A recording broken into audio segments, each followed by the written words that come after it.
Not! Not pa! You disrespecting me, son? Gusto mo isahog kita mamaya sa adobo ko? Pakiusap, don't touch my birdie. You feel me? I got you, my nigga. Ikaw ba yung Coach Sarah sa The Voice? Hindi po ako Coach Sarah, tinidor po ako. Maganda ka din naman ah. Talaga? Ikaw palang nagsabi sa akin yan. Naniwala si gagawang puta. Lap trip, men. Pangit mo kaya. Petiks pa kayo dyan. Malapit na yung inuman. May bumili na ba ng Red Horse? Ayaw mag-beer ni Lavinia, hard daw babanatan natin ngayon.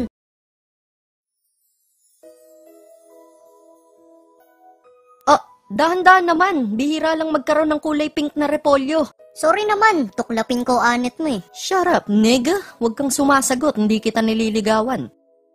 Trivia, kunyari ako si Kuya Kim. Alam mo ba dating kalbo ako? No way! Talaga, wala akong pakialam. Pero sige, bakit? Nagkaroon ako ng breast cancer. Buti gumanda ka na ngayon. Salamat po. Pero ba't ka nagka-breast cancer? Salamat po.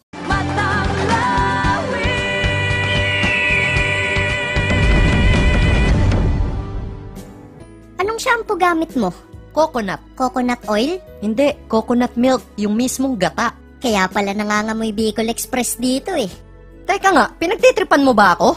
Totoo naman eh. Kukuha na nga sana ako ng kanin. So ano kung amoy ulam ako? May nakita ka bang kuto? Di ba wala? Ang dami kaya. Akala ko nga may Clash of Titans tsaka Dota eh. Kasi naglalaban-laban sila.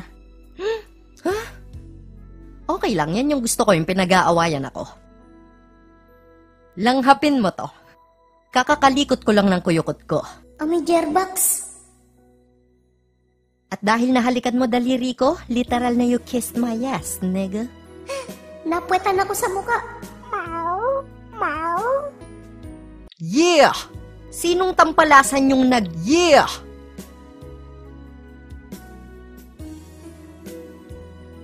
Ay, sila na naman ang prinsesa ng patatas at ang prinsesa ng YouPorn. Malaking pusi. Malaki pa sa pusi ko. Tara, malakas ang kalaban. Naalala ko nung virgin pa ako, ganito ako pag nagsasagala.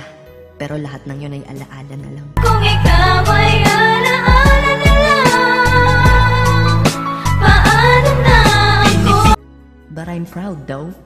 Hulog ko kaya sa hagdan tong malanding to. Oh no, we're sinking! Jack! Makapag-workout nga muna.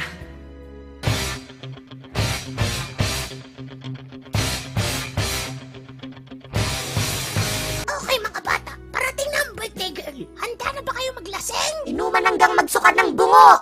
Anong gagawin sa pagkain bago kumain? Siyempre, picture muna at i-post sa Instagram. Anong gagawin pag nagkape sa Starbucks? I-post sa FB at ipakita ang logo katabi ng aming mukha. Paano kung simple lang ang kape?